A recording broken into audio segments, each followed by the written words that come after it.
ఒక్క గొర్రెవేనా నేను ఒక్క గుద్దుకే చంపుతాం పుట్టవాళ్ళు. నేను చూసుకుంటా పోమా, మీకు ఫికర్ ఎందుకే? సందేళ్లకు ఆ గొల్లోళ్ళంతా బయలుదేరినారా.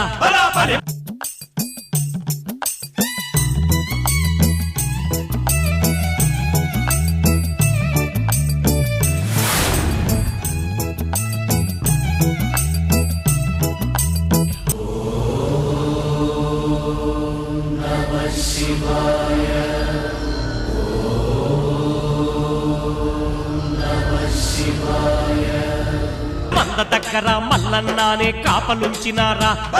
గొల్లోళ్ళంతా ఏకమయ్యేక కదులుతూ ఉన్నారా. కండర కండు మల్లన్న ఇక ముసి ముసి నవ్విండ. కుడి చేత తన కోర మీసమే పడి తిప్పినాడా. చేతిలో కట్టెతో మంద చుట్టూ ఇక గీతను తీసిండా. చేతి కట్టెను గాలిలోకి ఇక ఎగర